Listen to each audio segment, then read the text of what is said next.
Hello dear students, आप सभी का बहुत बहुत स्वागत है मेरे यूट्यूब चैनल एमपी एजुकेशन पर।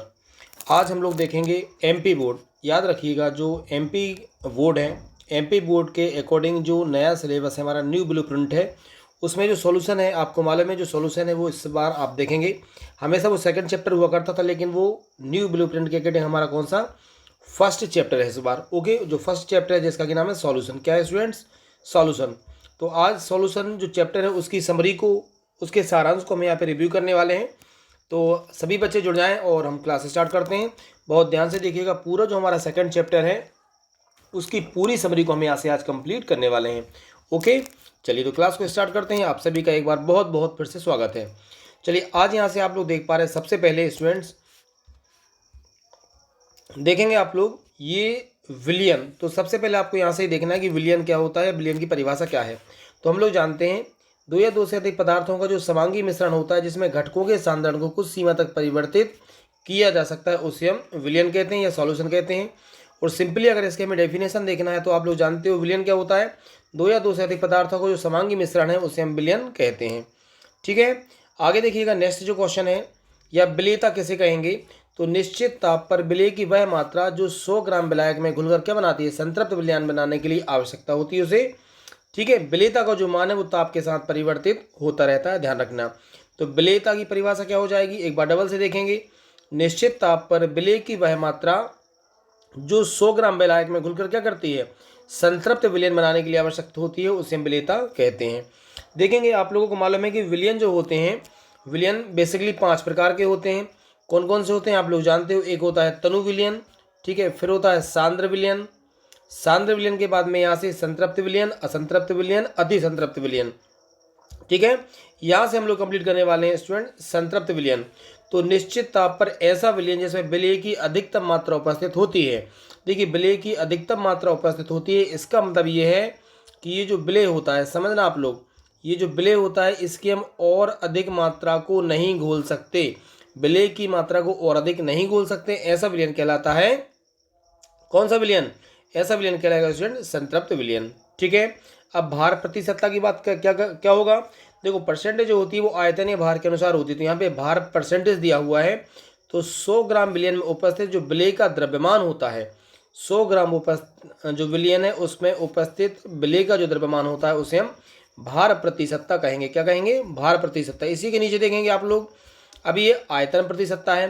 तो 100 ग्राम विलयन में उपस्थित जो विलेय का आयतन होता है, देखो भार प्रतिशत में द्रव्यमान होगा, आयतन में यहाँ से क्या हो जाएगा, उपस्थित विलेय का जो आयतन होता है, तो इसे हम बोलेंगे आयतन प्रतिशतता। नॉर्मलता का फार्मूला यहाँ से आपको दिया हुआ है, ध्यान से देखेंगे आप लोग। नॉर्मलता का फार्मूला हम लोग जानते हैं, नॉर्मलता को हम कैपिटल एन से शो करते हैं। किससे? कैपिटल एन से। तो नॉर्मलता क्या होती है कि विलेय के प्रति ग्राम तुल्यांक भार में उपस्थित प्रति लीटर विलयन में विलेय का जो द्रव्यमान होता है उसे हम नॉर्मलता कहते हैं। नॉर्मलता का सूत्र हो जाएगा, नॉर्मलता बराबर क्या है, प्रति लीटर विलयन में विलेय का द्रव्यमान बटे में क्या आ जाएगा, विलेय का ग्राम तुल्यांक की भार। ओके, मूलरता देखेंगे, मूलरता मोस्ट आईएमपी है। मूलरता और मूललता से एक क्वेश्चन डेफिनेटली आता है। तो मूलरता क्या हो जाएगी, प्रति लीटर विलयन में विलेय का जो द्रव्यमान है, मूलरता की बात हम यहाँ से कर रहे हैं। ठीक है, और विलेय का मूलर द्रव्यमान। ठीक है, क्लियर हो रहा है। मूललता समझिए, मूलरता में यहाँ से देखना विलेय का ग्राम्य द्रव्यमान हो गया ना। चलिए देखिए आप लोग अच्छे समझिए, हम बात कर रहे हैं मूललता की। तो मूललता क्या है, देखो यहाँ से आपको ध्यान रखना, मूललता में ये प्रति लीटर है, फर्क देखना जो अंतर होता है, और मूललता में प्रति किलोग्राम विलायक में, तो ये केवल अंतर होता है इनमें। प्रति किलोग्राम विलायक में विलेय का द्रव्यमान बटे हो जाएगा विलेय का मोलर द्रव्यमान। तो ये होती है दोनों का फार्मूला। देखो, हम लोग जानते हैं कि जो मोलरता है इसको हम कैपिटल एम से शो करते हैं। इसका फार्मूला क्या होता है, इसका फार्मूला होता है W/V/MB हो जाएगा। इंटू में क्या हो जाएगा, इंटू में याद रखना यहाँ से 1000/V, मतलब ये वॉल्यूम होता है। ठीक है, नेक्स्ट हम लोग यहाँ से बात करेंगे किसकी, मूललता की। तो मूललता को हम लोग स्मॉल एम से दर्शाते हैं। स्मॉल एम इक्वल क्या हो जाता है, फार्मूला हो जाएगा यहाँ से W/V में क्या हो जाएगा, MB, इंटू में यहाँ से रहेगा, ठीक है, 1000 यहाँ से क्या हो जाएगा, अभी यहाँ से MA हो जाएगा, ध्यान रखना ये यहाँ से अंतर हो जाता है। ओके, चलिए आगे बढ़ते हैं। ये आपके लिए पूरे चैप्टर की समरी है, बहुत ज़्यादा इंपॉर्टेंट है ये। अब देखिए, मूल अंश या मूल प्रभाज जिसे हम मूल फ्रैक्शन बोलते हैं, इसकी डेफिनेशन क्या होगी। यदि किसी विलयन में उपस्थित दो घटक हैं ए और बी हैं तो आणविक द्रव्यमान क्रमशः एम ए और एम बी हो तो घटक का मूल प्रभाज। अब ए क्या ज्ञात करना, ये मतलब विलायक, तो एक्स से बराबर यहाँ से हो जाएगा एन ए बटे में क्या हो जाएगा यहाँ से N A plus N B.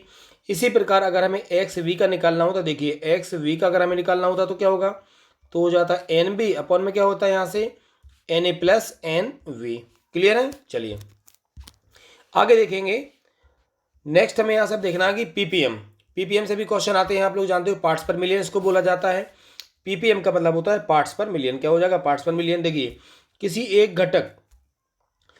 एक घटक विलय के द्रव्यमान के अनुसार विलयन के मिलियन मतलब 10 की घात जो 6 है भागों में, ठीक है, जो उपस्थित विलय की संख्या होती है उसे हम पीपीएम सांद्रता में व्यक्त करते हैं। पीपीएम का फुल फॉर्म होता है पार्ट्स पर मिलियन। अगला मोस्ट आईएमपी इस चैप्टर का राउल्ट का नियम। राउल्ट के नियम से पर ईयर लगभग एक क्वेश्चन तो आपको देखने को मिलता है। राउल्ट के नियम की हम बात करेंगे तो देखेंगे यदि किसी आभासशील विलय से बने विलयन का जो बासदाब होता है विलायक के मूल प्रभाज के कैसा होता है, ये समानुपाती होता है। क्लियर। और देखेंगे आभासशील विलय से बने विलयन के बासदाब में होने वाला जो आपेक्षिक अवनमन है वो विलय के मूल प्रभाज के समानुपाती होता है। क्लियर है सभी को। राउल्ट का नियम। अणु संख्या गुणधर्म की बात करेंगे तो विलयनों के ऐसे गुण, देखो अणु संख्या मतलब अणु की संख्या, तो विलयन के वे गुण जो विलय के कणों की संख्या पर निर्भर करते हैं। किस पर निर्भर करेंगे, ध्यान से समझिएगा। विलयन के वे गुण जो विलय के अणुओं या कणों की संख्या पर निर्भर करते हैं, विलय की प्रकृति से प्रभावित नहीं होते हैं। अणु संख्या गुणधर्म ध्यान रखना 4 होते हैं। कितने होते हैं, 4। बासदाब में आपेक्षिक अवनमन, क्वथनांग में उन्नयन, हिमांक में अवनमन और परासरण दाब। तो ये हमारे 4 क्या होते हैं, यहाँ से ध्यान रखना, ये होते हैं, ठीक है, अणु संख्या गुणधर्म। अब इसमें आगे देखेंगे हम लोग। देखिए अब आदर्श विलयन क्या है, तो ऐसे विलयन जो ताप एवं सांद्रता की किसी भी परास में किसी भी रेंज में क्या करते हैं, राउल्ट के नियम का पालन करते हैं। सिंपली याद रखेंगे ऐसे विलयन जो राउल्ट के नियम का पालन करते हैं इनके निर्माण में एंथैल्पी और आयतन में कोई परिवर्तन नहीं होता, आदर्श विलयन कहलाते हैं। अब राउल्ट के नियम का पालन नहीं करेंगे तो अनादर्श विलयन कहलाएंगे। वे विलयन जो राउल्ट के नियम का पूर्णतः पालन नहीं करते इनके निर्माण के दौरान क्या होता है, आयतन और एंथैल्पी में परिवर्तन होता है, अनादर्श विलयन कहलाते हैं। नेक्स्ट देखेंगे स्थिर क्वाथी मिश्रण क्या होता है। वे विलयन जो एक स्थिर ताप पर उबलते हैं तथा अपना जो संगठन होता है उसमें चेंजेस नहीं होता, संगठन में परिवर्तन किए बिना क्या हो जाता है, आश्रित हो जाते हैं। समझ में आ रहा है। इनके अवयवों को प्रभाजी आसवन के द्वारा पृथक नहीं किया जा सकता, स्थिर क्वाथी मिश्रण कहलाते हैं। ये 2 प्रकार के होते हैं। ठीक है, चलिए आगे बढ़ते हैं। नेक्स्ट यहां से आप लोगों को देखना है बासदाब का आपेक्षिक अवनमन। तो आपको केवल इतना ये फार्मूला याद रखिए। बासदाब में अवनमन बराबर होता है P not a minus P A upon में क्या हो जाएगा यहाँ से पी नॉट ए। ये बासदाब में आपेक्षिक अवनमन का फार्मूला होता है, आपको केवल यही याद करना है। ओके, आगे देखेंगे क्वथनांक में उन्नयन का फार्मूला क्या होता है। क्वथनांक में उन्नयन को हम डेल टीवी से शो करते हैं, जिसका फार्मूला होता है, स्टूडेंट्स याद रखिएगा, के बी, ठीक है, इंटू क्या हो जाएगा डब्ल्यू बी इंटू 1000 अपॉन में होता है M B into W A. तो ये क्वथनांक में उन्नयन का फार्मूला है, इसको आप बहुत अच्छे से याद रखेंगे। क्लियर। नेक्स्ट हम देख पा रहे हैं हिमांक में अवनमन। तो हिमांक में अवनमन जो है, हिमांक में अवनमन को हम शो करते हैं डेल टी एफ से। किसे शो करेंगे, डेल टी एफ से। तो सिंपली डेल टी एफ था, यहाँ पे के बी था, तो यहाँ पे हो जाएगा के एफ। क्या हो जाएगा, के एफ। बाकी आप देखेंगे फार्मूला आपका सेम रहेगा, K F into W B into क्या हो जाएगा स्टूडेंट 1000 अपॉन में क्या हो जाएगा M B into W A. Okay, चलिए अब यहाँ से कुछ थोड़ी सी परिभाषाएं हैं, इनको और आप अच्छे समझ लीजिए। देखिए मूलल उन्नयन स्थिरांक, ये आपका क्वथनांक में उन्नयन से है। मूलल अवनमन की बात करेंगे तो हिमांक में अवनमन से है। मूलल उन्नयन स्थिरांक क्या होता है, देखेंगे यह क्वथनांक में उस उन्नयन के तुल्यांक, उन्नयन होता है वृद्धि, यह क्वथनांक में उस उन्नयन के तुल्य होता है जब विलयन की मूललता इकाई हो। क्लियर हो रहा है। चलिए अब इसे ध्यान से देखिए, इसे क्या बोलेंगे, इसे इबलियो, ठीक है, कोस्पिक स्थिरांक भी कहते हैं। आपको याद रखना है मूलल उन्नयन स्थिरांक। मूलल अवनमन स्थिरांक की बात करेंगे, यह हिमांक के उस अवनमन के तुल्य होता है जब विलयन की मूललता इकाई हो। ठीक है, इसे हम क्या बोलेंगे, इसे हम क्रायोस्पिक स्थिरांक भी कहते हैं। परासरण की परिभाषा समझिए। विलयन एवं विलायक को अर्धपारगम झिल्ली से पृथक करने पर विलायक के अणुओं का विलायक से विलयन में क्या होता है, जो प्रवाह होता है उसे हम परासरण कहते हैं। अर्धपारगम झिल्ली आप लोग जानते हो, देखिए ये झिल्ली 3 प्रकार की होती है, पारगम, अपारगम और अर्धपारगम। तो अर्धपारगम जो झिल्ली होती है उससे केवल किसके, विलाय के कण आर पार जा सकते हैं। चलिए आगे बढ़ते हैं। और ये देखिए अब यहाँ से हमें समझना है परासरण दाब। क्या समझना है यहाँ से, परासरण दाब क्या हो जाएगा, सिंपली परासरण की क्रिया को रोकने के लिए या परासरण की क्रिया से उत्पन्न वह अतिरिक्त द्रव स्थैतिक, मतलब द्रव पर स्थित द्रव स्थैतिक दाब जो विलाय का करता है, विलयन में प्रवेश होने से रोकता है, परासरण दाब कहलाता है। सिंपली आप याद रखना, वह दाब जो विलाय के कणों का विलयन में प्रवेश होने से रोकता है उसे अपन क्या बोलते हैं, परासरण दाब कहते हैं। परासरण की क्रिया को रोकने के लिए विलयन पर लगाए जाने वाला जो आवश्यक बाह्य दाब होता है परासरण दाब कहलाता है। परासरण दाब को हम पाई से दर्शाते हैं। किससे दर्शाएंगे, परासरण दाब को हम शो करते हैं पाई से। तो परासरण दाब ज्ञात करने का सूत्र क्या हो जाएगा, यहाँ से देखिए पाई इक्वल क्या होगा, NV/V/RT बराबर हो जाता है यहाँ से CRT। याद रहेगा आपको, ये फॉर्मूला मोस्ट IMP है। पाई बराबर क्या होता है, NV/V इक्वल क्या हो जाएगा, RT। और यहाँ से एक बात ध्यान रखना आप लोग, ये जो NV/V आप देख रहे हैं इसके इक्वल होता है C यानी सांद्रता। तो यहाँ से इसका फार्मूला हो जाता है CRT। ठीक है ना। आगे देखेंगे समपराशरी विलयन क्या होंगे, वे विलयन जिनके परासरण दाब क्या होते हैं, तुल्य होते हैं, मतलब समान होते हैं। कैसे होते हैं, ऐसे विलयन जिनके परासरण दाब समान होते हैं समपराशरी विलयन कहलाते हैं। इनकी मूलर सांद्रता समान होती है। चलिए और लास्ट देखेंगे आज हम 1/2 गुणांक, जिसे हम स्मॉल आई से दर्शाते हैं। किसे दर्शाते हैं, स्मॉल आई से। जब विलय का विलयन में संगुणन या वियोजन नहीं होता। 1/2 गुणांक का मतलब समझना है कि विलयन में देखो कोई भी विलयन है उसमें विलय के जो अणु हैं या तो वो घुल जाते हैं या फिर अलग हो जाते हैं।